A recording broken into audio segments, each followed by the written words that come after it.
Hello बच्चों, welcome to success coaching point all in one. उम्मीद करता हूं आप सब बच्चे ठीक होंगे। तो बेटा, जैसे कि आज हमारा केमिस्ट्री का डे है, आज हम अपना केमिस्ट्री का 12th क्लास का फर्स्ट चैप्टर स्टार्ट करने वाले हैं।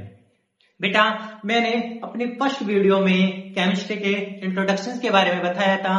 केमिस्ट्री क्या है, केमिस्ट्री क्या है, केमिस्ट्री के कितने प्रकार होते हैं, कब कहां कैसे केमिस्ट्री हमारी यूज होती है। ठीक है बेटा, तो आज हम अपनी केमिस्ट्री का फर्स्ट चैप्टर स्टार्ट करने वाले हैं। केमिस्ट्री के फर्स्ट चैप्टर का आज फर्स्ट डे है। बेटा, चाहूं तो मैं ये चैप्टर आपका एक ही वीडियो में क्लियर कर सकता हूं, बट सारा चैप्टर एक ही बार में पढ़ना और थोड़ा थोड़ा पढ़ने में बहुत अंतर है। मेरा मकसद आपके ऊपर प्रेशर डालना नहीं है। आप डेली अपना जितना मेरा लेक्चर होता है उस वीडियो को डेली कवर करें। धीरे धीरे आपका टाइम से पहले ही कोर्स कंप्लीट हो जाएगा और मैं पूरी कोशिश करूंगा आपका रिवीजन भी हो जाए। ठीक है बेटा, आपको ज्यादा बड़े टारगेट नहीं बनाना है, आपको सिर्फ थोड़ा सा टारगेट बनाना है। डेली जितना वीडियो में आपको पढ़ाया जा रहा है केवल उसी के नोट्स बना के चलो। बेटा, वीडियो में सारे इंपॉर्टेंट टॉपिक्स आपको आने वाले ही हैं। अब हफ्ते में 1 वीक्स में हमारी 3 क्लास आएगी और 3 दिन आपको रेस्ट करना पड़ेगा। तो ये 3 दिन रेस्ट ना करके आपको यदि कंटिन्यू पढ़ना है, कंटिन्यू नोट्स बनाने हैं, कंटिन्यू अपनी तैयारी करनी है, तो आप ऑनलाइन अपना डाउट क्लियर कर सकते हैं, ऑफलाइन हमारी कोचिंग ज्वाइन कर सकते हैं। कोचिंग का नाम जैसे कि आपको पता ही है, success coaching point all in one. ठीक है बेटा, ऑफलाइन में आपको रेगुलर टेस्ट, रेगुलर आपके सारे डाउट्स और पूरे चैप्टर, हर चैप्टर की अच्छी तरीके से तैयार कराए जाएंगे। ऑफलाइन कोचिंग में आपको पेपर के लिए तैयार कराया जाता है, क्लास में अच्छे मार्क्स बनाने के लिए आपको तैयार कराया जाएगा। तो बेटा, आज मैं अपना 12th क्लास की केमिस्ट्री का फर्स्ट चैप्टर जिसका नाम है विलियन, वो पढ़ाने जा रहा हूं। मैंने आपको पहले भी बताया था कि सबसे पहले हमें अपने चैप्टर का नाम ही क्लियर करना है कि चैप्टर का नाम क्या है, कि वो किस टॉपिक पे चैप्टर बना है। तो आइए मैं अपना स्टार्ट करता हूं। 12th क्लास की केमिस्ट्री का फर्स्ट चैप्टर का नाम विलियन है, जिसको बेटा इंग्लिश में सॉल्यूशन कहते हैं। तो सबसे पहले मैं इसकी डेफिनेशन यानी कि परिभाषा क्लियर करता हूं। विलियन क्या है, यानी विलियन की परिभाषा क्या है। इसमें है बेटा, 2 या 2 से अधिक पदार्थों के, 2 या 2 से अधिक पदार्थों के सहमांगी मिश्रण। इंपॉर्टेंट टॉपिक्स हैं, एक टॉपिक अटका है यहाँ पे, सहमांगी मिश्रण। ये भी मैं आपको बताता हूं क्या होता है। 2 या 2 से अधिक पदार्थों के सहमांगी मिश्रण को विलियन कहते हैं। जैसे बेटा, पानी तथा चीनी का विलियन, पानी तथा नमक का विलियन। एक एग्जांपल मैं आपको समझाता हूं, एग्जांपल बेस पे बेटा एक एग्जांपल लेते हैं। सपोज दैट मेरे पास एक गिलास हो गए, ये मेरे गिलास होंगे। ठीक है बेटा, इस गिलास में नीचे पानी है, इस पानी में मैं चीनी डाल रहा हूं। तो इन दोनों का ये जो है, इसे बोलेंगे बेटा हम सहमांगी मिश्रण, सहमांगी मिश्रण। इस सहमांगी मिश्रण को विलियन कहते हैं। ठीक है बेटा, अब बेटा मैं आपको बताने वाला हूं विलियनों के घटक। विलियन के कितने घटक होते हैं। बेटा, विलियन 2 घटकों से मिलकर बना होता है। विलियन 2 घटकों से मिलकर बना होता है। पहले घटक को विलेय तथा दूसरे घटक को विलायक कहते हैं। पहले घटक को विलेय तथा दूसरे घटक को विलायक कहते हैं। अब इसमें एक छोटा सा फॉर्मूला था। फॉर्मूला क्या है, विलियन इज इक्वल टू विलेय प्लस विलायक, यानी कि विलेय और विलायक मिलकर क्या बनाएंगे बेटा, विलियन बनाते हैं। विलेय और विलायक दोनों का मिश्रण क्या कहलाता है, विलियन कहलाता है। अब हमारा विलेय क्या है, विलायक क्या है, आइए तो मैं इसकी परिभाषा बताता हूं आपको। पहला है बेटा विलेय। विलेय की परिभाषा क्या है, किसी भी विलयन में जिस घटक की मात्रा कम होती है, किसी भी विलयन में जिस घटक की मात्रा कम होती है, उसे विलेय कहते हैं। यानी कि एक विलयन होगा, उस विलयन में जिस घटक की मात्रा कम होगी उसे विलेय कहते हैं। एग्जाम्पल फॉर, पानी में चीनी घोलेंगे तो चीनी की मात्रा पानी के मुताबिक थोड़ी कम होगी, तो चीनी विलेय, पानी विलायक, दोनों का मिश्रण विलयन कहलाता है।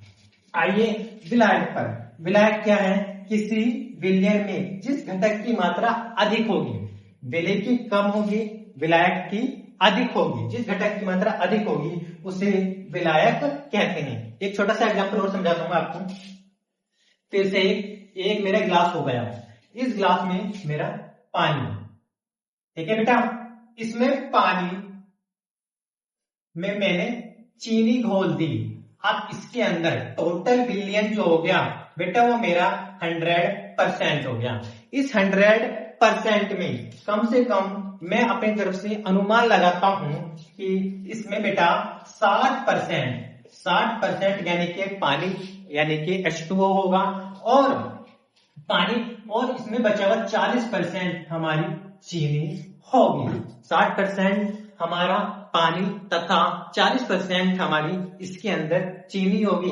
तब 60 और 40 ऐड होके 100 यानी कि 100% पूरा 100% हो जाएगा। ये पूरा 100% मेरा बेटा विलयन बन जाएगा।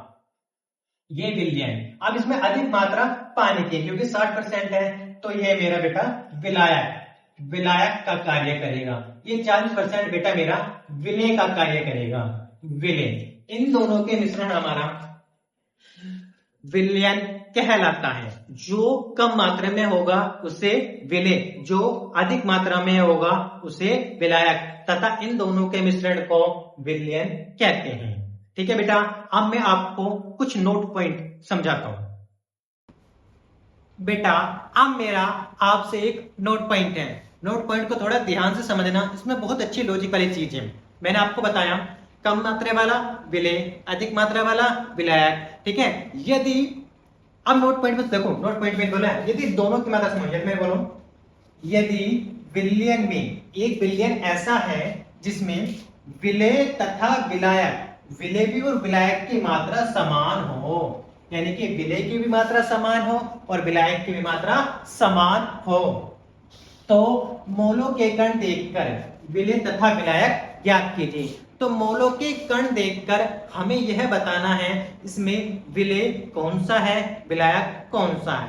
अब आपको इसमें विलेय और विलायक ज्ञात करने के लिए एक छोटा सा फॉर्मूला होता है, मोलों की संख्या ज्ञात करना। मोलों की संख्या ज्ञात करने का फॉर्मूला आपको 11वीं क्लास में ही सिखाया जाता है। 11वीं क्लास में क्या होता है मोलों की संख्या का फॉर्मूला?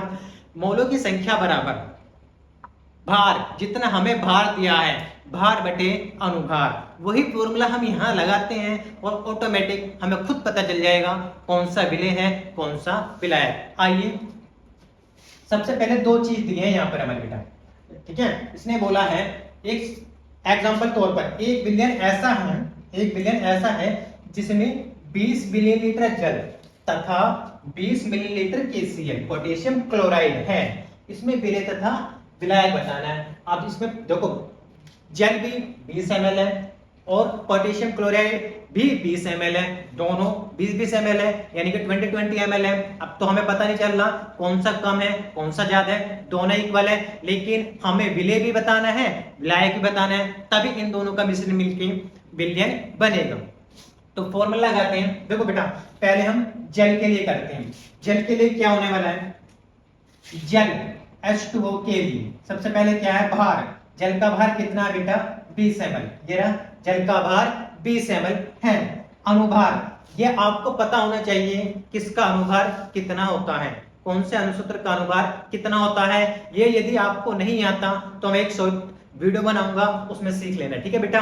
अभी फिलहाल मैं यहाँ डायरेक्ट लिख रहा हूँ अनुभार बराबर 18। हमें पता है जल का अनुभार 18 होता है। अब मोलों की संख्या का फॉर्मूला, मोलों की संख्या बराबर मोल बराबर भार बटे अनुभार। बेटा भार कितना दिया है? 20, अनुभार कितना होता है? 18। जब 18 से 20 को डिवाइड करेंगे तो 1.1 समथिंग मेरा आने वाला है, ठीक है। यही काम हम KCl के लिए करने वाले, पोटेशियम क्लोराइड के लिए करने वाले हैं। अब KCl का भार कितना है बेटा? 20 ml, दोनों का 20 ml था। अनुभार कितना होता है 74.5, 74.5। और मोलों की संख्या, अनुभार, भार बेटे अनुभार, भार कितना था बेटा 20, अनुभार कितना था 74.5। जब हम इसको सॉल्यूशन करेंगे तो मेरा 0.26 समथिंग आने वाला है। ऑटोमेटिक क्लियर हो गया। जो जितना कम आया, ये कितना आया 0.26, ये आया बेटा मेरा 0.26, और ये कितना आया मेरा 1.1, यानी 1.1 0.26 से अधिक है।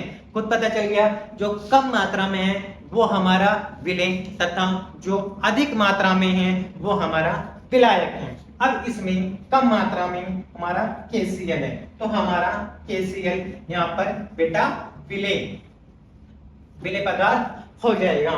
और 1.1 यानी कि H2O यहाँ पर ज्यादा मात्रा में है, तो ये हमारा विलायक हो जाएगा। इन दोनों का मिश्रण मिलके विलयन बनेगा।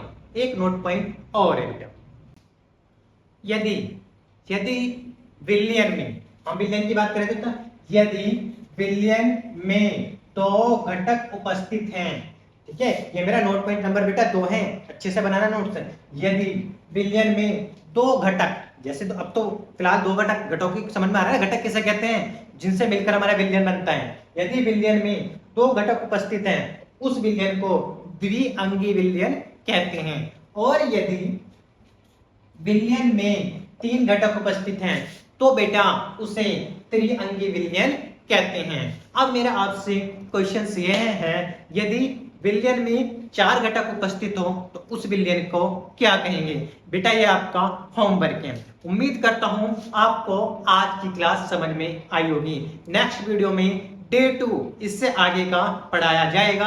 आज का टॉपिक सिर्फ इतना ही आपको बेटा कवर करना है। Thank you.